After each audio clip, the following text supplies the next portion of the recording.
मेरा नाम स्नेहा है। आज कई सालों बाद मैं अपने घर जा रही थी, हमेशा हमेशा के लिए।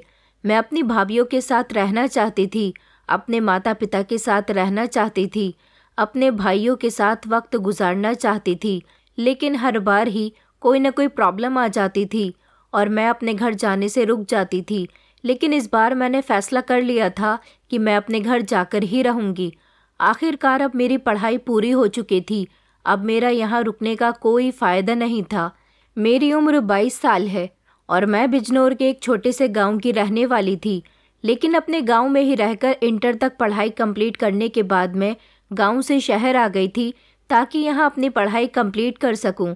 मैं आगे और पढ़ना चाहती थी, मगर मुझे अपनी एजुकेशन कंप्लीट करने के लिए अपने परिवार से दूर रहना पड़ रहा था, जो कि मैं बिल्कुल भी नहीं चाहती थी।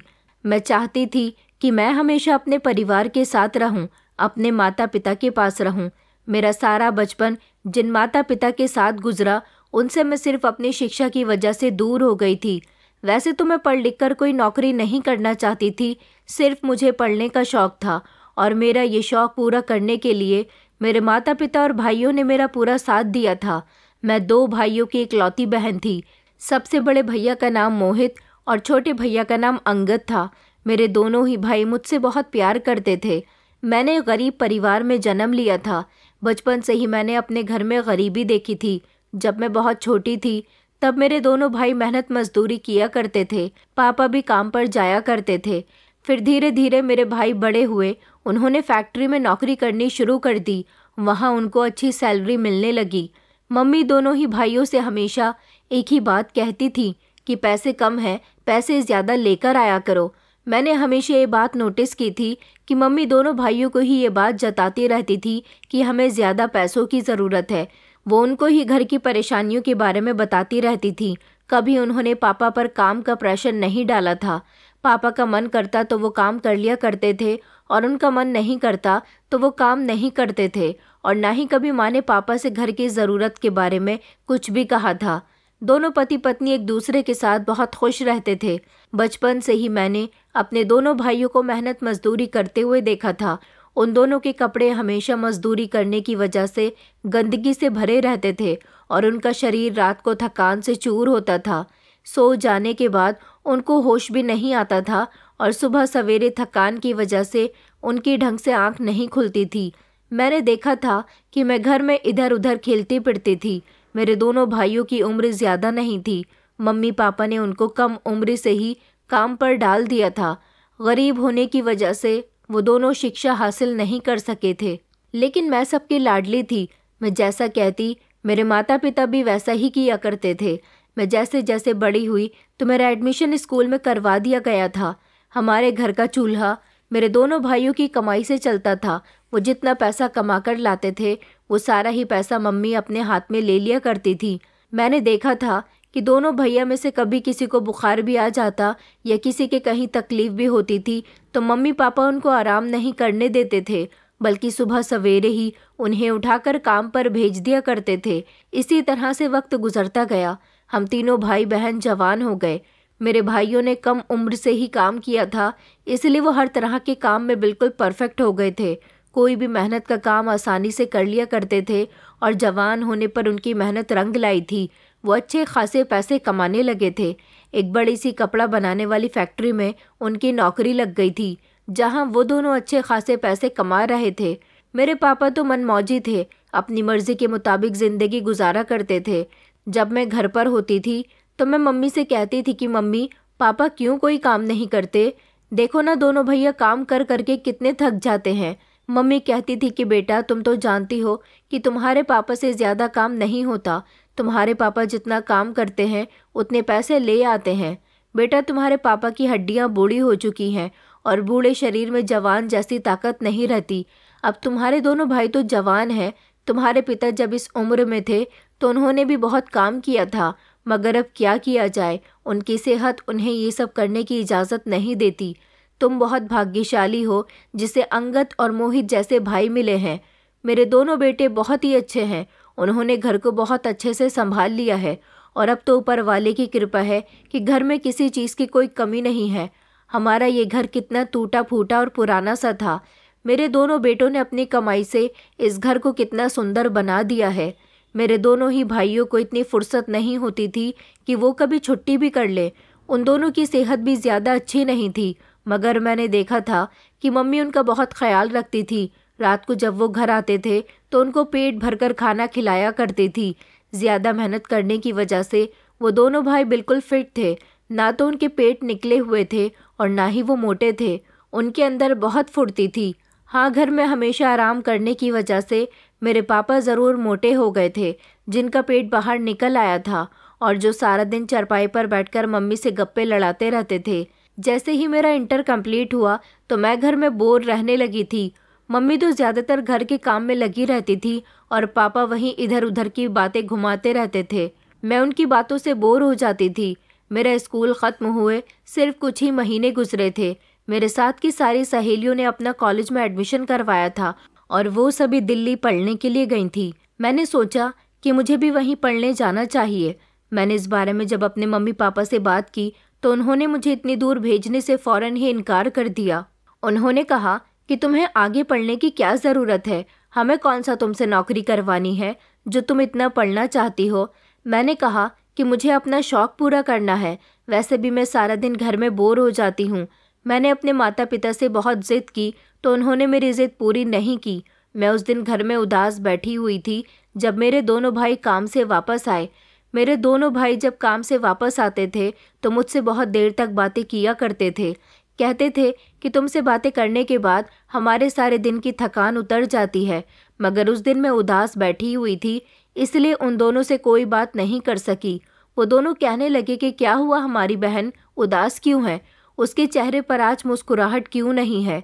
तभी मम्मी ने बर्तन पटकते हुए कहा कि आज तुम्हारी बहन को नई जिद लग गई है, ये पढ़ने के लिए शहर जाना चाहती है। तुम लोग जानते हो ना कि दिल्ली कितनी दूर है। इसकी सहेलियां जो करेंगी इसे भी वही करना है, मगर हम इसे खुद से दूर नहीं कर सकते। अंगद भैया कहने लगे कि हाँ माँ, आप ठीक कहती हो, हम इसे खुद से दूर नहीं जाने देंगे। मैंने भैया से रिक्वेस्ट की कि भैया प्लीज़ आप दोनों तो मम्मी पापा को मना लो ना, मुझे आगे और पढ़ना है। मैंने आप लोगों से कभी कुछ नहीं मांगा और शिक्षा तो हर इंसान के काम आती है। आप लोग तो कभी स्कूल नहीं गए ना, इसलिए आपको कुछ नहीं पता, मगर मुझे पता है कि कॉलेज लाइफ क्या होती है और स्कूल में पढ़ने में भी कितना मज़ा आता है। मेरी सारी सहेलियाँ मुझसे दूर हो जाएंगी। मैं उनके साथ ही दिल्ली में एडमिशन लेना चाहती हूँ। प्लीज़ मुझे जाने दीजिए, प्लीज़ मेरा वहाँ एडमिशन करवा दीजिए ना। मेरी इतनी सी ही रिक्वेस्ट पर मेरे दोनों भाई मान गए थे और उन्होंने कहा था कि अगर हमारी बहन कुछ चाहती है तो हम उसकी डिमांड को ज़रूर पूरा करेंगे। इस तरह मेरा एडमिशन दिल्ली में हो गया था और फिर मैं दिल्ली की ही यूनिवर्सिटी में पढ़ने लगी थी और वहाँ हॉस्टल में रहने के लिए मुझे कमरा भी मिल गया था। मगर मुझे अपने घर वालों की बहुत याद आया करती थी। जब मेरी छुट्टियाँ हुआ करती थी तो मैं 2 दिन के लिए घर रहने के लिए चली जाती थी और फिर वापस आ जाया करती थी। कुछ दिनों बाद मुझे पता चला कि मम्मी ने दोनों भैया का रिश्ता तय कर दिया है। उन्होंने मुझे दोनों ही लड़कियों का फ़ोटो सेंड किया था। मुझे तो अपनी दोनों होने वाली भाभियाँ बहुत पसंद आई थी, लेकिन परेशानी वाली बात ये थी कि मम्मी ने दोनों भैया की शादी इतनी जल्दी कर दी थी कि मुझे भी घर आने का मौका नहीं मिल सका था। उन दिनों मेरे एग्ज़ाम चल रहे थे और मैं अपने भाइयों की शादी में शामिल नहीं हो सकी थी। दोनों भाई कहते थे कि हमारी बहन नहीं आएगी तो हमारी शादी नहीं होगी, मगर मम्मी ने उनसे कहा कि उसे भी बहुत शौक़ था शहर जाने का। अब हमसे दूर चली गई है तो यही लगा रहेगा। वैसे तो मैंने भी उनको बोल दिया था कि कोई बात नहीं, शादी सिंपल तरीके से ही तो हो रही है। मैं बाद में अपनी दोनों भाभियों से मिल लूँगी जब मेरे एग्ज़ाम ख़त्म हो जाएंगे। तो मैं फ़ौरन ही अपने घर गई थी। मेरी दोनों भाभियाँ बहुत अच्छी थीं, बहुत सुंदर थीं। मैं उनके साथ वक्त गुजारना चाहती थी, लेकिन 2 दिन से ज़्यादा उनके साथ नहीं रुक सकी। फिर वापस अपनी यूनिवर्सिटी आ गई थी। मेरे दोनों भैया भी अपनी अपनी पत्नियों के साथ बहुत खुश थे। हमारे घर का माहौल खुशियों में डूब चुका था। मैंने देखा था कि हमारे घर में भी काम हुआ था। 2 भाइयों की शादी एक साथ हुई थी, इसलिए दोनों भाभियों के लिए अलग अलग पोर्शन बनाए गए थे। मेरी मम्मी और पापा ग्राउंड फ्लोर पर रह रहे थे। मैं खुशी खुशी वहाँ से वापस आ गई थी, लेकिन उसके बाद मैं जब भी अपनी भाभियों के साथ समय बिताने के लिए घर पर गई थी तो मुझे घर का माहौल बड़ा ही बदला हुआ सा लगा था। मेरी भाभियाँ शुरू शुरू में तो मुझे बड़ी ही चहकती महकती दिखाई दी थी, लेकिन बाद में तो वो मुरझाई मुरझाई सी लगती थी। मुझे लगा शायद शादी के बाद लड़कियों को एडजस्ट होने में थोड़ा टाइम लगता है। मैं 2 दिन से ज़्यादा अपने घर पर नहीं रुकती थी, और कभी अगर मैं 1 हफ्ते के लिए घर आने के लिए मम्मी से फ़ोन पर बात करती तो मम्मी कहती थी कि तुम्हें अपनी पढ़ाई ख़राब करके यहाँ आने की कोई ज़रूरत नहीं है। अब तुम अपनी पढ़ाई पर ही ध्यान दिया करो, तुम घर की परवाह मत किया करो। यहाँ तुम्हारी भाभियाँ हैं हमारा ख्याल रखने के लिए। इसके साथ ही मम्मी ने मुझे एक और खुशखबरी दी थी। उन्होंने मुझे बताया था कि अब तुम्हारे दोनों भाइयों ने अपनी कपड़े की दुकान कर ली है, और वो दुकान भी बाज़ार के बीच में है। तुम्हारे दोनों भाइयों की दुकान बहुत अच्छी चल रही है। ये बात सुनकर मुझे बहुत खुशी हुई थी कि मेरे भैया जो पहले कपड़े की फैक्ट्री में काम किया करते थे, अब उन्होंने खुद की कपड़े की दुकान खोल ली थी। अब तो सारा का सारा प्रॉफिट उनका ही हो रहा होगा।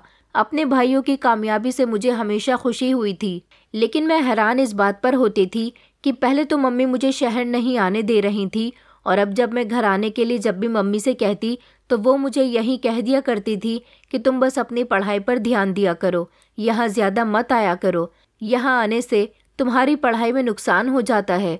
मम्मी की बात सुनकर मुझे गुस्सा आ जाता था और मैं घर जाती ही नहीं थी। अब तो जब से दोनों भैया ने दुकान की थी वो मुझे फ़ोन भी नहीं करते थे, मुझे घर बुलाते भी नहीं थे, और पापा तो ऐसे थे कि मैं खुद उनसे बात करती थी तो मुझसे बात कर लिया करते थे, वरना कभी उन्हें अपनी बेटी की याद नहीं आती थी। लेकिन इस बार मेरी पढ़ाई पूरी हो गई थी और मैंने सोचा था कि मैं घर जाकर सब लोगों को सरप्राइज़ दूंगी कि मैं घर आ रही हूँ, और वो भी हमेशा हमेशा के लिए। 3 साल बीकॉम कंप्लीट करने में मुझे यहाँ पर लग गए थे, और इन 3 सालों में मेरे घर पर काफ़ी कुछ बदल गया था। मेरे गांव के लोग भी मुझे बहुत याद किया करते थे, ऐसा मुझे मेरे दोनों भाई बताया करते थे। मुझे पता था कि वो लोग मुझे याद करते हैं क्योंकि मेरे दोनों भाई मुझसे बहुत प्यार करते थे।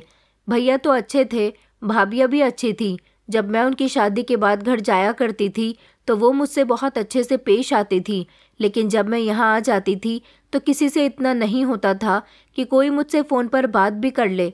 मैं भाभियों की इस हरकत से बहुत नाराज़ थी और मैंने सोच लिया था कि मैं घर जाकर एक एक से बात करूँगी। मैं जब अपना सामान लेकर घर आई तो मैंने सोचा कि मुझे मेरे घर वाले देखकर खुश हो जाएंगे, मगर मम्मी के मुंह से तो फ़ौरन ही ये बात निकली थी कि तुम इतनी जल्दी कैसे आ गई। मैंने कहा मम्मी आपको नहीं पता, मेरी पढ़ाई कंप्लीट हो चुकी है, अब मैं आगे नहीं पढ़ना चाहती। मम्मी कहने लगी कि बेटा आने से पहले तुम्हें बता देना चाहिए था। मैंने कहा क्यों, अपने घर में आने से पहले भी क्या बताना पड़ता है।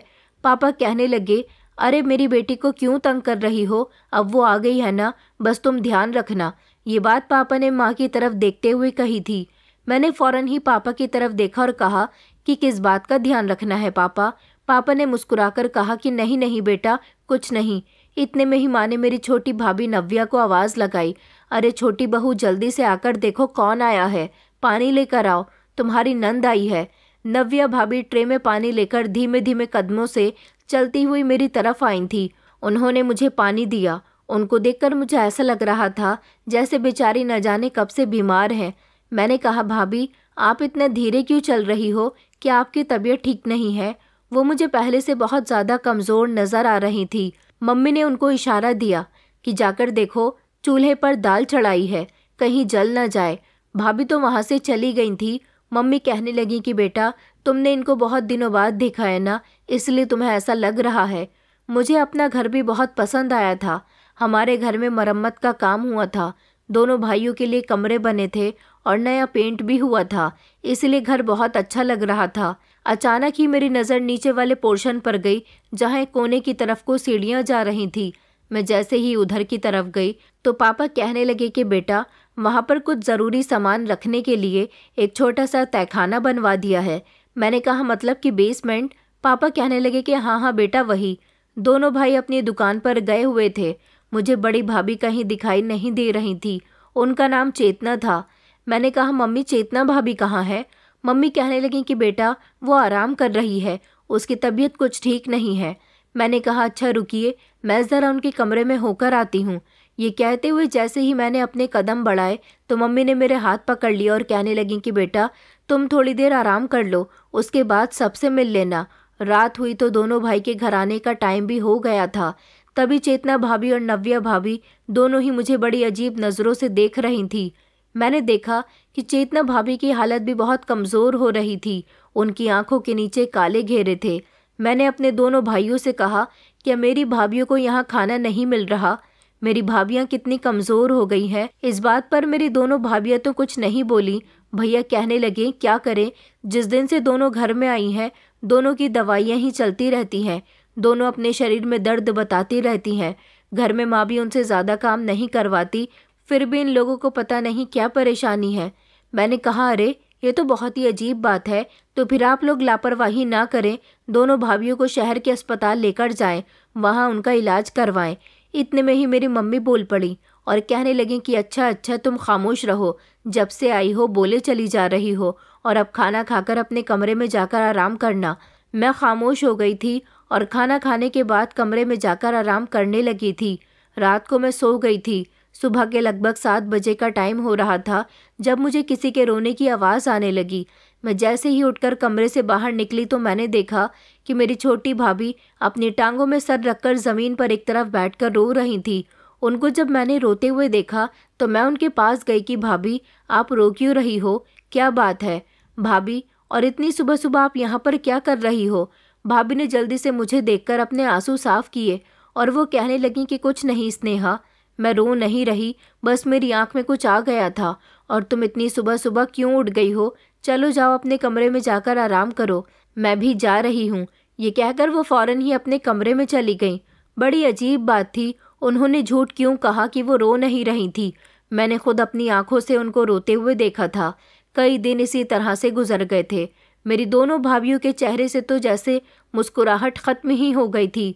कभी मैं बड़ी भाभी के सुबह सवेरे रोने की आवाज़ सुनती तो कभी छोटी भाभी के रोने की आवाज़ सुनती, और कोई भी भाभी मुझे अपने रोने की वजह नहीं बताती थी।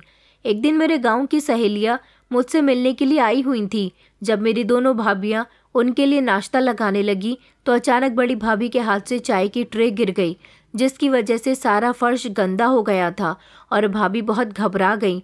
मैंने कहा, भाभी कोई बात नहीं है, आपको इतना घबराने की ज़रूरत नहीं है। लेकिन मम्मी के शब्द बड़े ही करारे थे और उनके एक्सप्रेशन बहुत ही सख्त थे। उन्होंने कहा कि नहीं बेटा, इन दोनों को समझना चाहिए कि मेहमानों के सामने काम कितना संभलकर और ध्यान से करना चाहिए। मुझे तो मम्मी के ऐसे शब्द सुनकर बड़ी हैरानी हुई थी। इतनी छोटी सी बात पर वो भाभीियों के लिए इतना गुस्सा जाहिर कैसे कर सकती थी? मेरी सहेलियां भी ठंडी सांस भरकर रह गई थी और फिर थोड़ी देर के बाद वो वहाँ से चली गईं, क्योंकि सब जानते थे कि मेरी मम्मी एक बार अगर किसी बात को कह दे तो कोई उन्हें वापस पीछे नहीं हटा सकता था। उसके बाद जो कुछ भी हुआ उसने मेरा दिल दहलाकर रख दिया था। मम्मी ने किसी जालिम औरत की तरह मेरी भाभी को डांटकर कमरे से बाहर निकाला और उन्हें अपने पोर्शन में बने तहखाने में भेज दिया। मम्मी का ऐसा जालिमाना बर्ताव देखकर मुझे बड़ी हैरानी हुई थी। मम्मी के आगे तो मैं भी ज़्यादा नहीं बोलती थी, क्योंकि मम्मी मुझे भी डांट कर खामोश करवा दिया करती थी। सुबह के समय मम्मी ने भाभी को तहखाने में बंद कर दिया और कहा कि रात तक कोई भी इसको नहीं बचाएगा। मुझे ये सब बिल्कुल भी अच्छा नहीं लग रहा था। मैंने मम्मी को बहुत मना किया था कि वो भाभी से कुछ न कहें, मगर उन्होंने मुझे डांट दिया था और उनकी डांट से हमेशा मुझे डर लगता था। मम्मी ने कहा था कि मेरे घर की हालत इन दोनों बहुओं के आने से बहुत ख़राब हो गई। आइंदा अगर किसी ने ऐसी हरकत करने की कोशिश की तो उसके साथ भी ऐसा ही होगा। ये बात मम्मी मेरी दूसरी भाभी को बोल रही थी। दूसरी भाभी डरकर एक तरफ खड़ी हुई थी। मैं खामोशी से अपने कमरे में आ गई थी। इस सब की वजह से मुझे सुकून नहीं मिल रहा था।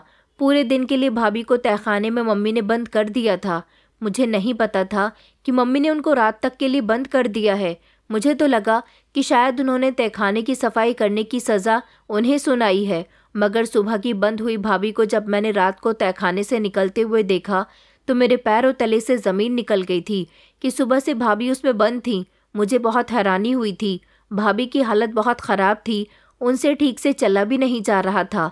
ऐसा लग रहा था जैसे उनके पैरों में बहुत दर्द हो रहा है। मेरी दोनों भाभियाँ ही सारा दिन घर का कोई ना कोई काम किया करती थी। मैं घर की बेटी थी, इसलिए मम्मी मुझसे कोई काम नहीं करवाती थी। हालांकि वो खुद भी घर के काम किया करती थी। अगले दिन फिर ऐसा हुआ कि मेरी छोटी भाभी ने किचन की सफाई ठीक से नहीं की थी। ये सब जब मेरी मम्मी को पता चला तो उन्होंने मेरी छोटी भाभी को भी तहखाने में बंद कर दिया था। और कुछ समय के बाद जब भाभी तहखाने से बाहर निकली और उनके पीछे मम्मी भी बाहर आई थी, मम्मी के हाथों में ढेर सारे पैसे थे। भाभी के तहखाने से बाहर निकलते ही मम्मी ने उसके दरवाजे पर ताला लगा दिया और भाभी को अपने दुपट्टे के पल्लू से एक गोली निकाल कर दी, जिसे मम्मी के इशारे पर उन्होंने पानी के साथ निगल लिया। मम्मी ने मुझे अच्छी तरह से समझा दिया था कि मैं उनके और भाभीियों के मामले में ना बोला करूं। अगर मैंने कुछ भी कहा तो वो मेरी शादी करवा देंगी। एक न एक दिन मेरी शादी होनी तो थी, लेकिन वो समय से पहले मेरी शादी कर देना चाहती थी और उन्होंने कहा था कि मैं तुम्हारी शादी करने में ज़्यादा सोच विचार नहीं करूँगी।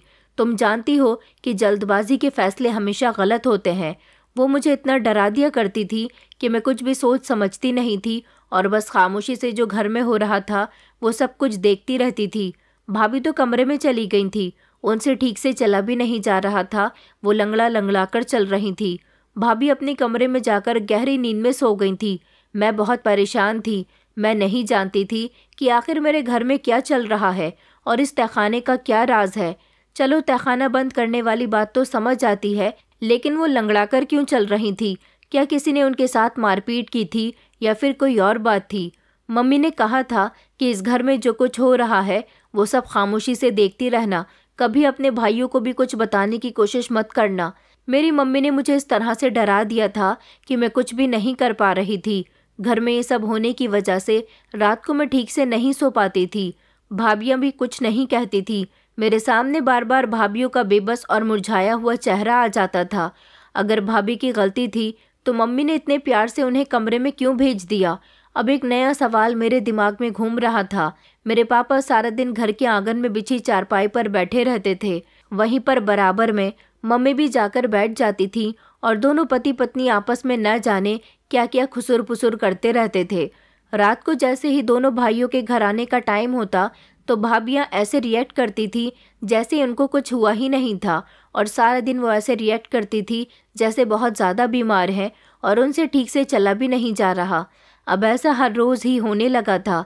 इस सब तमाशे से पहले मम्मी मुझे मेरे कमरे में भेज दिया करती थी। मेरा कमरा मम्मी के कमरे की बराबर में ही था, इसलिए मैं अपने कमरे के दरवाजे से चोरी चुपके सब कुछ देखती रहती थी। एक दिन मैं किचन में अपनी दोनों भाभियों के साथ मौजूद थी।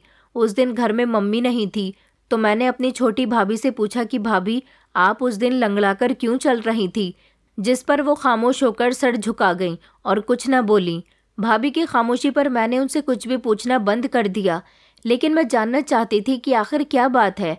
मैंने अपनी बड़ी भाभी से तो इस बारे में 2-3 बार पूछा था, उन्होंने भी मुझे कुछ नहीं बताया। हाँ, मैंने एक दिन उनको बहुत ज़्यादा तंग किया तो उन्होंने तंग आकर मुझे मेरी बात का जवाब दे दिया था। कहा था कि तुम इस घर की बेटी हो, तुम बहुत भाग्यशाली हो, बस इससे आगे हम तुम्हें कुछ नहीं कह सकते, क्योंकि मैं नहीं चाहती कि हमारे जैसा भाग्य तुम्हारा भी हो। वो मुझसे हाथ जोड़कर कहने लगी कि बस मैं तुम्हें इतना ही बता सकती हूँ, इससे आगे मुझसे कभी कोई सवाल मत करना। मैं अपना सवाल भूल गई और भाभी का ऐसा बर्ताव देखकर मैं अपने कमरे में आ गई थी। बार बार दिल में यही बात आ रही थी कि मैंने तो भाभी से यही पूछा था कि आप लोग लंगड़ाकर क्यों चलती हो? आखिर तहखाने में बंद करने के बाद आपको ऐसी भी कौन सी सज़ा देती है मम्मी? लेकिन मुझे तो दोनों ही भाभियों में से किसी ने भी कोई ढंग का जवाब नहीं दिया था। मेरी मम्मी के एक इशारे पर वो दोनों खड़ी हो जाती हैं और बैठ जाती हैं। अब मम्मी रोज़ ही उन दोनों के कामों में कोई ना कोई कमी निकाला करती थी। अगर घर में धूल का एक कतरा भी दिखाई दे जाता तो कभी बड़ी भाभी को तहखाने वाले कमरे में भेज देती तो कभी छोटी भाभी को, और फिर बेचारी लंगड़ाकर कमरे से बाहर निकलती थी। मुझे ये देखकर अपनी भाभियों के लिए दिल में तरस भी आता था और अपनी मम्मी के लिए दिल में नफरत बढ़ जाती थी। अगर उनको उनकी गलती की सज़ा दी जाती थी तो फिर उनके कमरे से निकलने के बाद वो उनको नींद की गोली क्यों खिलाया करती थी?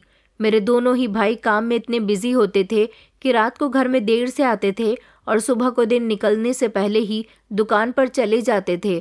उन बेचारों की तो कभी कोई छुट्टी ही नहीं हुई थी और उन दोनों के सामने तो दोनों ही भाभियाँ बिल्कुल खामोश रहती थी। मम्मी मुझे ज़्यादा से ज़्यादा दोनों भाइयों के सामने आने से रोक दिया करती थी। उनके काम से आने से पहले ही मुझे मेरे कमरे में भेज दिया करती थी कहती थी कि तुम जाकर आराम करो और वापस कमरे से बाहर मत निकलना। मेरा गुस्सा भी अगले ही दिन ख़त्म हो चुका था, क्योंकि मुझसे अपनी भाभीयों की तकलीफ़ देखी नहीं जाती थी। एक दिन मेरी छोटी वाली भाभी से खाना जल गया तो मम्मी बहुत गुस्सा हुई थी और उन्होंने छोटी भाभी को भी इस तहखाने में दोबारा से बंद कर दिया और मुझे मेरे कमरे में भेज दिया। बड़ी भाभी को भी डांट कर उनके कमरे में भेज दिया और ख़ुद तहखाने के पास कुर्सी रख कर बैठ गई। मैं ये सब देख देख कर सोच में पड़ गई थी कि आखिर क्या माजरा है, ये सब हमारे घर में क्या हो रहा है। मैं थोड़ी देर बाद जब अपने कमरे से बाहर निकली तो मैंने देखा कि भाभी ज़मीन पर बैठकर फूट फूट कर रो रही थी। मुझे लगा कि शायद उनकी टांग में दर्द हो रहा होगा, क्योंकि वो अपनी टांग पकड़े हुए बैठी थी और बुरी तरह से रो रही थी। मैं घबरा गई कि भाभी को कहीं ज़्यादा दर्द न हो रहा हो। वैसे भी दोनों भाई काम पर थे, भाभी को डॉक्टर के यहाँ कौन लेकर जाएगा। मैंने कहा, भाभी क्या हुआ है, दर्द हो रहा है आपके? मुझे अपना मोबाइल दे दीजिए, मैं अभी भैया को बुलाती हूँ। भाभी ने पहले तो मुझे कोई जवाब नहीं दिया, लेकिन जैसे ही मैंने भैया को बुलाने की बात की तो वो चौंक गईं और जल्दी से उन्होंने अपने आंसू पोंछ लिए। कुछ ऐसी ही कंडीशन मैंने अपनी एक बार बड़ी भाभी की भी देखी थी। भाभी कहने लगी कि नहीं, किसी को मत बुलाना, मेरे दर्द नहीं हो रहा, मैं किसी और वजह से रो रही हूँ। ये बात सुनकर तो मैं जानना ही चाहती थी कि आखिर बात क्या है। मैंने कहा, भाभी तो फिर कौन सी बात है? मुझे लग रहा था कि आज भाभी मुझे सब कुछ बता देंगी, तभी मैं इतने जोश में थी, मगर ऐसा नहीं हुआ। भाभी ने मेरी उम्मीदों पर पानी फेर दिया और मुझे कुछ भी नहीं बताया। वो सिर्फ इतना कहने लगी कि ऊपर वाला तुम्हारा भाग्य अच्छा करे, कभी तुम्हें ससुराल में ऐसा दुख न झेलना पड़े जैसा हम झेल रहे हैं, और ससुराल में काम इतने अच्छे से करना कि कभी तुम्हारे साथ कोई सज़ा न दे सके। मैं भाभी की बात सुनकर अफसोस में चली गई थी कि वो बिल्कुल ठीक कह रही हैं। मेरी मम्मी उनके साथ कुछ ज़्यादा ही स्ट्रिक्ट है। मैंने भाभी से कहा था कि भाभी आप परेशान ना हो, सब कुछ ठीक हो जाएगा, मम्मी का बिहेवियर भी आपके साथ अच्छा हो जाएगा, वो शुरू से ही बहुत स्ट्रिक्ट है। भाभी कहने लगी कि नहीं नहीं, ऐसा कुछ नहीं है, मैं माँ जी की वजह से उदास नहीं हूँ, गलती मेरी ही है। तुम भी तो देखो ना, मैंने अच्छा खासा खाना जला दिया, मुझे अपना ध्यान भटकाना ही नहीं चाहिए था। अब हर रोज़ ऐसा ही हो रहा था। दोनों भाभी मुझे कुछ बताती भी नहीं थी और कोई भी गलती होने पर मम्मी उन्हें तहखाने में बंद कर दिया करती थी। मेरे लाख पूछने पर भी उन दोनों में से किसी ने मुझे कुछ नहीं बताया था। वो दोनों मुझे अपने मुंह से कुछ बताती तब तो मैं उनकी कोई मदद करती, मगर वो दोनों चाहती ही नहीं थी कि मैं उनकी मदद करूं। ऊपर से मुझे अपनी मम्मी का भी कुछ समझ नहीं आता था। पहले तो वो उन पर बहुत बरसती थी, गलती होने पर उन्हें बहुत डांटती थी और उन्हें तहखाने में बंद कर दिया करती थी, लेकिन जब वो तहखाने से बाहर निकल कर आती तो उन्हें नींद की गोली देकर उनके कमरे में भेज देती थी कि जाओ जाकर आराम करो। भला ये कौन सी सज़ा है? पहले सज़ा देना, फिर उसके बाद सज़ा देने वाले इंसान के साथ प्यार और तसल्ली जताना, बड़ी ही अजीब बात थी। मम्मी से भाभीयों के बारे में कोई बात करती तो मम्मी उल्टा मुझे ही डांट दिया करती थी। पापा तो कुछ भी सुनने के काबिल नहीं थे और दोनों भाइयों को तो इतनी फुर्सत ही नहीं थी कि वो मेरे साथ बैठकर थोड़ी देर बातचीत भी कर सकें। ये सारी सच्चाई जानने के लिए एक दिन मैंने सोचा कि आखिर इस तहखाने का क्या राज है, मुझे जानना होगा। और यही जानने के लिए एक दिन मैंने घर में रखे हुए शीशे के गिलास तोड़ दिए। उस समय किचन में मेरे साथ साथ मेरी दोनों भाभियाँ भी मौजूद थीं। कांच टूटने की आवाज़ सुनकर मम्मी फ़ौरन ही किचन के अंदर आईं तो मैंने उसका इल्ज़ाम अपनी बड़ी भाभी पर लगा दिया। बड़ी भाभी तो जैसे घबरा गईं, उन्होंने मेरी तरफ गौर से देखा। मैंने कहा, मम्मी देखो ना, भाभी ने नए कांच के गिलास तोड़ दिए। मम्मी को बेहद गुस्सा आया। उन्होंने फ़ौरन ही भाभी का हाथ पकड़ा, जिस पर भाभी की आंखों में आंसू आ गए थे और शरीर में डर की लहर दौड़ उठी थी। मम्मी हाथ पकड़कर तो भाभी को अपने साथ ले जा रही थी, मगर छोटी भाभी भी बहुत डर रही थी। मेरा मन करता था कि मैं उन दोनों से सवाल करूं कि आखिर ऐसी कौन सी सज़ा है जिसकी वजह से तुम लोग इतना डर जाती हो। यही जानने के लिए तो मैंने अपने प्लान का पहला कदम उठाया था। मम्मी उनको तहखाने की तरफ लेकर गईं, मगर वो तहखाने की चाबी भूल गई थी। उन्होंने भाभी से वहीं खड़े रहने के लिए कहा और ख़ुद चाबी लेने के लिए चली गईं। इतने में मैं भाभी के पास गई और मैंने भाभी का दुपट्टा अपने हाथों से उतारा। भाभी कहने लगी, ये तुम क्या कर रही हो स्नेहा? मैंने कहा, आप लोग तो मुझे कुछ नहीं बताती हो, मैं खुद ही अंदर जाकर देखूंगी कि आखिर इसके अंदर जाकर आप लोगों को कैसे सज़ा मिलती है। गिलास तो मैंने तोड़े थे, मगर इल्ज़ाम मैंने आप पर लगा दिया। इसलिए नहीं कि मैं आपको सज़ा दिलवा सकूं, बल्कि इसलिए कि मैं खुद सब कुछ अपनी आंखों से देख सकूं। मैंने भाभी का दुपट्टा लेकर अपने सिर पर ओढ़ लिया था और उस दिन मैं भाभी के जैसे ही मैच होते हुए कपड़े पहन रही थी। भाभी को मेरी बात पर गुस्सा आया और भाभी ने एक ही झटके से मेरे सर से दुपट्टा उतारकर फिर से अपने ऊपर पहन लिया। कहने लगी, तुम्हें अगर सच्चाई जाननी है तो तुम्हें अंदर जाने की ज़रूरत नहीं है, बल्कि तुम खामोशी से मेरे पीछे पीछे आ जाना और ख़ुद अपनी आंखों से देख लेना। मम्मी आई, उन्होंने ताला खोला और भाभी को जैसे ही उन्होंने तहखाने के अंदर भेजा तो मैंने फ़ौरन ही पास रखा फ्लावर पॉट ज़मीन पर गिरा दिया। उसके गिरने से मम्मी पीछे पलटी थी और मैं उनके पीछे पलटते ही तहखाने के अंदर चली गई थी। मम्मी का ध्यान भटक चुका था। उन्होंने भाभी और मुझे अंदर भेजकर बाहर से तहखाने का दरवाज़ा बंद कर दिया। यहाँ पर 2-3 सीढ़ियाँ बनी हुई थी जिनसे उतरकर नीचे की तरफ जाना था। भाभी और मैं सीढ़ियाँ उतरते हुए नीचे की तरफ गए। फिर एक बड़ा सा पर्दा लगा हुआ था। भाभी ने मुझे कहा कि तुम यहीं खड़ी होकर सब कुछ देख लेना तो तुम्हें सब कुछ पता चल जाएगा, और हाँ, अंदर मत आना। मैं पर्दे के पीछे छुप गई। भाभी के अंदर जाते ही मेरी जान निकल गई। वहाँ पर लगा दरवाज़ा एक तरफ को सरकने लगा। सामने ही एक खूबसूरत कमरा बना हुआ था जिसमें ज़मीन पर महंगा वाला कारपेट बिछा हुआ था और इर्द गिर्द ज़मीन पर आराम से टेक लगाकर बहुत सारे लड़के और आदमी बैठे हुए थे। थोड़ी देर बाद एक लड़की वहाँ से मेरी भाभी को दूसरे कमरे में ले गई। जब भाभी वापस आई तो बहुत ही सुंदर लग रही थी, किसी दुल्हन की तरह। फिर गाना बजने लगा और मेरी भाभी उस गाने पर डांस करने लगी। वो लगभग 3-4 घंटे तक डांस करती रही थी और मैं रोते हुए अपनी भाभी को अपने हिस्से का जुल्म सहते हुए देख रही थी। फिलहाल काफ़ी सारा वक्त गुजर जाने के बाद एक एक करके वो सारे आदमी वहाँ से जाने लगे और फिर जाने से पहले सब लोग अपनी अपनी हैसियत के मुताबिक ढेर सारे पैसे रखकर जा रहे थे। मेरी भाभी नाच नाच कर इस कदर थक गई कि जब मम्मी ने दरवाज़ा खोला तो उनसे चला भी नहीं जा रहा था और वो लंगड़ाकर चलती हुई बाहर निकली। मैं भी खामोशी से बाहर निकल गई थी। मुझे इतना अफसोस हो रहा था कि मेरी भाभी ये जुल्म न जाने कब से सह रही हैं। यही वजह है कि उनकी सेहत भी ठीक नहीं होती और उनकी टांगों में और शरीर में हमेशा दर्द होता रहता है। ये लोग तो गांव की अनपढ़ और मासूम लड़कियां थीं। ये सारे जुल्म इतनी खामोशी से बर्दाश्त कर रही थी, लेकिन मैं अपनी आंखों से देखकर खामोश नहीं रह सकती थी। मैं पढ़ी लिखी लड़की थी और इतना तो बहुत अच्छे से जानती थी कि जुल्म खामोशी से बर्दाश्त नहीं करना चाहिए। अब मेरी आंखों के सामने सब कुछ आ चुका था। मुझे पता चल चुका था कि आखिर हमारे घर में हो क्या रहा है और मैं इस पर खामोश नहीं हो सकती थी। मुझे पूरी उम्मीद थी कि मेरे दोनों भाइयों को इस बारे में कुछ पता नहीं होगा, क्योंकि मेरे दोनों भाई बहुत अच्छे थे। मम्मी ने तो ज़रूर अपनी दोनों बहुओं को बहुत परेशान करके रखा हुआ था, लेकिन मेरे दोनों भाई तो उनको खुश रखने के लिए हर वो काम किया करते थे जिससे मेरी भाभियाँ खुश रहती थी। लेकिन मम्मी उनके साथ बहुत गलत कर रही थी। मैं उसी समय अपने कमरे में आई और मैंने फ़ौरन पुलिस को फ़ोन करके सब कुछ बता दिया था और पुलिस को ये भी बताया था कि आप लोग खुद अपनी आंखों से आकर ये सब कुछ देख लेना और हमारे घर की तलाशी भी ले लेना। अगले दिन जब पुलिस हमारे घर पर आई तो मेरी छोटी भाभी की बारी थी और वो उसी समय तहखाने में बंद थी। जैसे ही पुलिस आई तो पुलिस ने हमारे घर पर छापा मार दिया। वहाँ पर मौजूद सारे आदमियों को पकड़ लिया गया। मेरी मम्मी और पापा को भी अरेस्ट कर लिया गया, क्योंकि घर के मालिक तो वही दोनों थे। दोनों भाई उस समय घर में मौजूद नहीं थे।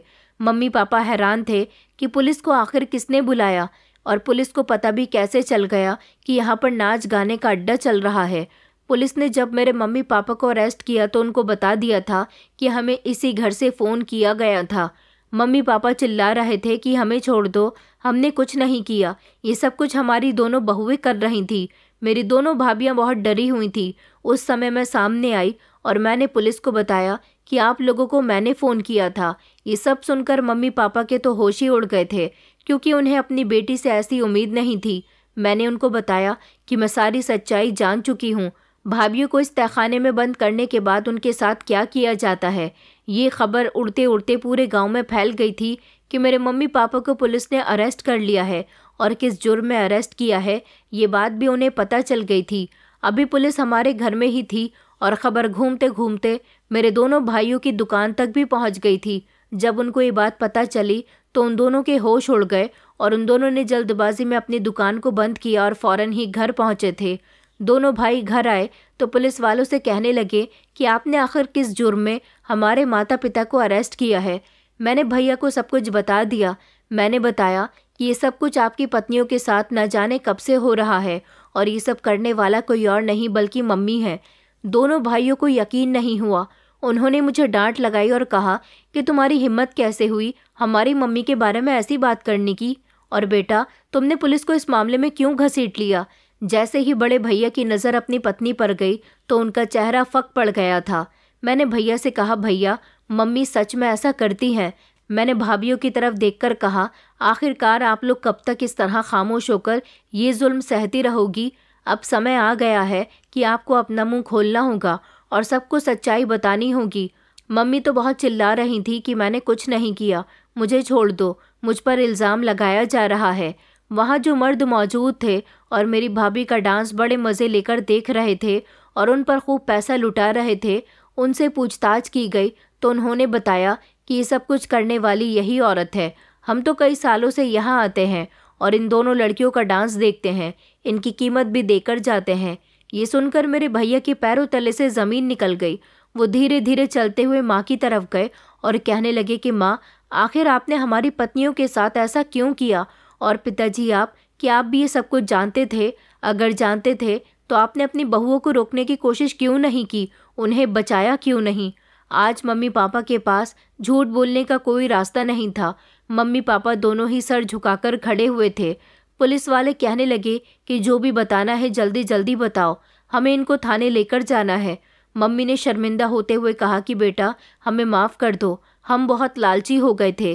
कहते हैं ना कि लालच बहुत बुरी बला है, और जब एक बार इंसान की आंखों में लालच करने का जुनून उतर आता है तो फिर वो बार बार लालच में डूबता चला जाता है। दरअसल तुम दोनों हमारे बेटे नहीं हो। ये शब्द सुनकर तो हम तीनों भाई बहन के चेहरे का रंग उड़ गया था। छोटे भैया कहने लगे, ये आप क्या कह रही हो माँ।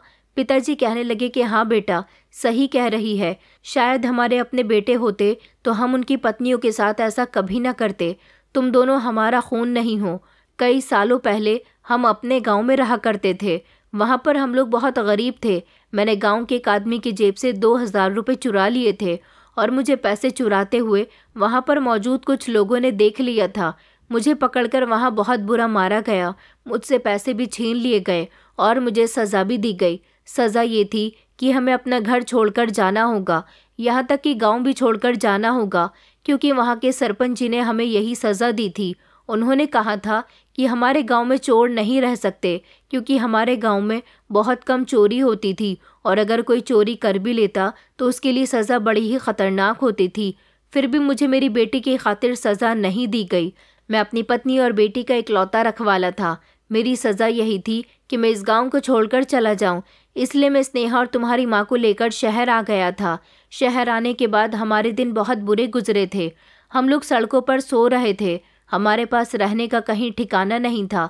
एक दिन हम सड़क के किनारे बैठे हुए थे जब मुझे लगभग 5 या 6 साल के 2 बच्चे मिले जो सड़क पर खड़े भीख मांग रहे थे। वो भीख मांगते मांगते हमारे बराबर में आकर बैठ गए और हमसे खाना मांगने लगे। हमारे पास तो खुद खाने के लाले पड़े हुए थे। हम लोग भंडारे से खाना मांग मांग कर खा रहे थे। वो दोनों हमारे साथ आ गए। हमने उन दोनों से पैसे मांगे तो उन्होंने अपने सारे पैसे हमें दे दिए और बदले में हमसे खाना मांगा। भंडारे में जाकर हमने उन्हें खाना लाकर दे दिया। उन्होंने पेट भरकर खाना खाया और फिर वो दोनों बच्चे हमारे ही साथ रहने लगे। वो दोनों बच्चे कोई और नहीं, वो तुम दोनों ही हो। हमने सोचा कि हमारे पास एक 6 महीने की बेटी है। हम खुद तो भूखे रह सकते हैं, मगर अपनी बेटी को भूखा कैसे रखें। इसलिए हमने तुम दोनों से भीख मंगवाया। तुम दोनों को अपने बारे में और अपने परिवार के बारे में ज़्यादा कुछ पता नहीं था, क्योंकि तुम दोनों बहुत छोटे थे। जो तुमसे जैसा कहता तुम वैसा ही कर लिया करते थे। हम तुम दोनों को वहाँ से लेकर दूसरे शहर में आ गए थे ताकि तुम्हारा कोई अपना तुम्हें पहचान न ले और हमसे छीन न ले। हमने सोचा कि आगे चलकर तुम हमारा बहुत बड़ा सहारा बन सकते हो। तुम अभी भीख मांग रहे हो और हमें काफ़ी सारे पैसे लाकर दे रहे हो, और हमारे पास तो हमारी बेटी के अलावा कोई दूसरी औलाद भी नहीं है। क्यों ना हम तुम लोगों से फ़ायदा उठाएं। हमने जवान होते हुए भी तुम दोनों मासूम बच्चों से मेहनत मजदूरी करवाई, तुमसे भीख मंगवाया और तुम्हारी मेहनत की कमाई से हमने बहुत कुछ किया। जैसे जैसे तुम बड़े होते गए हमने तुम्हें हर तरह के काम पर डाल दिया, तुम पर कभी कोई रहम नहीं किया। तुम पर मेहनत का लोड इतना ज़्यादा डाल दिया कि सिर्फ हमें अपना ही फ़ायदा दिखाई देने लगा। नौकरी तो मैं भी करता था, लेकिन बहुत कम पैसे कमाया करता था। वक्त गुजरता रहा, हम लोग किराए के मकान में रहने लगे। तुमने अपनी मेहनत से और हमें अपने माता पिता समझकर हमारे लिए बहुत कुछ किया, और फिर एक दिन तुम जवान हो गए। हमने तुम्हारी शादियां भी कर दी। तुम्हें यही लगा कि हम तुम्हारे माता पिता हैं और हमारी बेटी तुम्हारी बहन है। अपने रिश्तों को निभाने की खातिर तुम लोगों ने वही किया जो हम तुमसे कहते रहे। मगर जब हमने तुम्हारी शादी कर दी तो तुम्हारी माँ को ये आइडिया आया कि क्यों ना अभी तक तो हम तुम दोनों से फ़ायदा लेते आए हैं, शादी के बाद हम तुम्हारी पत्नियों से भी फ़ायदा ले। इसलिए हमने तुम्हारे ही कमाए गए पैसों से घर में एक तहखाना बनवाया और आसपास के बिगड़े हुए अमीर लोगों को इनवाइट किया कि हमारे यहाँ लड़कियों का डांस होता है, मगर ये डांस देखने के लिए तुम्हें ढेर सारे पैसे देने होंगे। और फिर ये नाच गाने की महफिल चलने लगी। मम्मी खामोश थी, जो अब बोल पड़ी थी। कहने लगी कि तुम्हारी पत्नियां तो तुमसे भी ज़्यादा पैसे लेकर आती थीं। बस इसी लालच की वजह से मैं बहुओं के साथ ये सब कुछ करती आ रही थी। इन दोनों ने कई बार कोशिश की कि तुम्हें बता दें, मगर मैंने इन दोनों को डरा दिया था कि अगर अपने पतियों को कुछ भी बताने की कोशिश की तो अच्छा नहीं होगा। ये बात कहकर मम्मी और पापा दोनों खामोश हो गए थे। मगर ये सब कुछ सुनकर मेरे दोनों भाइयों के पैरों तले से ज़मीन निकल गई थी। वो दोनों रोने लगे, उनकी आंखों में आंसू आ गए थे। उन्होंने कहा कि आखिर आप लोगों ने हमारे साथ ऐसा क्यों किया। उन्होंने खुद पुलिस से कहा कि आप इन दोनों को यहाँ से ले जा सकते हो, क्योंकि हमारे पास कहने के लिए अब कुछ भी नहीं है। हम सब लोग वहाँ खड़े होकर फूट फूट कर रो रहे थे। मम्मी और पापा चिल्ला चिल्ला कर कह रहे थे कि बेटा हमें बचा लो, लेकिन हम में से कोई भी नहीं बोला और पुलिस उनको ले गई। मम्मी पापा के जाने के बाद घर का माहौल ऐसा हो गया था जैसे हमारे घर में किसी की मौत हो गई है। भाभीयों को आज़ादी मिल चुकी थी। दोनों भाइयों ने उनसे माफ़ी मांगी और कहा कि हमें तुम्हारी तकलीफ़ के बारे में समझना चाहिए था, मगर हमने तो सिर्फ हमेशा अपने काम को वैल्यू दी, कभी तुम्हारी दुख तकलीफ़ को समझने की कोशिश नहीं की। हमेशा वही किया जो हमारे माता पिता ने हमसे कहा। मुझे लगा था कि अब ये दोनों मेरे भाई नहीं हैं तो मुझे अब मेरे माता पिता की वजह से कभी कोई अहमियत नहीं देंगे, मगर उन्होंने कहा कि तुम भले ही हमारी सगी बहन नहीं हो, मगर हमने तुम्हें हमेशा अपनी सगी बहन की तरह प्यार किया और तुम हमारे लिए हमारी सगी बहन ही रहोगी। मैं ऊपर वाले के बने हुए रिश्तों की सुंदरता को देख रही थी कि मेरे दोनों भाइयों ने मुझे इतना चाहा जितना सगे भाई भी नहीं चाहते। मेरे माता पिता ने बहुत गलत किया था इन लोगों के साथ। कुछ दिन तक तो हम लोग यही सोचकर खामोश रहे कि पता नहीं जेल में मम्मी पापा के साथ क्या हो रहा होगा। कुछ दिन गुजरने के बाद बड़े भैया ने कहा कि मैं अपना केस वापस लेना चाहता हूँ। अंगद भैया कहने लगे, मगर भैया ये आप क्या कर रहे हो? उन दोनों पति पत्नी ने हमारे साथ जो किया वो बिल्कुल भी ठीक नहीं है। उनको उनके किए की सज़ा मिलनी चाहिए। बड़े भैया कहने लगे कि उनको उनके किए की सज़ा मिल चुकी है, क्योंकि वो काफ़ी दिनों से जेल में है। जेल में उनको उनके किए की सज़ा मिल गई होगी। लेकिन ज़रा दिमाग से सोचो, अगर हम सारी ज़िंदगी सड़कों पर भीख मांगते रहते तो शायद आज हमारा कोई फ्यूचर ना होता। आज हम अपने पैरों पर खड़े हैं, मेहनत से पैसा कमाते हैं, हमारा अपना घर है। शायद भीख मांग कर हमारे पास ये सब कुछ ना होता। उन्होंने भले ही हमें लालच में अपने साथ रखा, लेकिन हमें पाला पोसा, हमारी सेवा की, हमारा ख्याल रखा। इससे बढ़कर हमारे लिए कुछ भी नहीं है। ये बात तो भैया बिल्कुल ठीक कह रहे थे। मेरी आंखों में खुशी के आंसू उतर आए थे कि क्या इन दोनों जैसे अच्छे इंसान भी इस दुनिया में होते हैं। उन्होंने कितनी गहराई से सोचा था। और फिर कुछ दिनों के बाद ही वो मम्मी पापा को घर वापस ले आए थे। उन्होंने पुलिस से अपना केस वापस ले लिया था। मम्मी पापा जब घर आए तो बहुत शर्मिंदा हो रहे थे। उन्होंने घर के सारे ही लोगों से माफ़ी मांगी थी। उन्होंने कहा था कि वो आइंदा ऐसी कभी कोई गलती नहीं करेंगे। जो कर चुके हैं वो सब नादानी में किया, लालच में किया, लेकिन अब उन्हें रिश्तों की अहमियत हो गई है। उनको उनके किए की सज़ा जेल में मिल गई। जेल की ज़िंदगी आसान नहीं होती, ये उन्हें समझ आ गया था। और अपने बच्चों के साथ रहते हुए उनकी ज़िंदगी कितनी अच्छी गुजर रही थी, ये वही जानते थे। उन्होंने मुझसे भी माफ़ी मांगी थी और कहा था कि बेटा, अगर तुम उस दिन ये कदम न उठाती तो शायद हम अपने पाप को आगे बढ़ाते रहते। मैंने अपने मम्मी पापा को माफ़ कर दिया था और साथ ही मेरे भैया भाभी ने भी। मेरी भाभियाँ अभी खुशहाल ज़िंदगी गुजार रही हैं। मेरी भाभीियों को शुरू में ही ये बात अपने पतियों को बता देनी चाहिए थी, मगर मेरी मम्मी ने उनको मजबूर कर दिया था। अगर वो मेरी तरह समझदारी से कोई कदम उठाती तो शायद इतने समय तक उन्हें ये तकलीफ़ न झेलनी पड़ती। हम सब लोग एक ही परिवार की तरह एक दूसरे के साथ रहते हैं। मम्मी पापा अब दोनों भाइयों को बहुत प्यार करते हैं। उनको उनकी अहमियत समझ आ गई और मेरे दोनों भाइयों ने मिलकर मेरी भी शादी एक अच्छे परिवार में कर दी। मैं अपनी ससुराल में बहुत खुश हूँ। मेरी भाभियाँ भी बहुत खुश हैं और अब वो अपनी ज़िंदगी सुकून से जी रही हैं। दोस्तों, उम्मीद करती हूँ आपको हमारी कहानी पसंद आई होगी। कहानी पसंद आई है तो वीडियो को लाइक करें, चैनल पर नए हैं तो चैनल को सब्सक्राइब करें और हाँ, नोटिफिकेशन बेल को ज़रूर दबाएं ताकि अगली अपडेट सबसे पहले आपको मिले।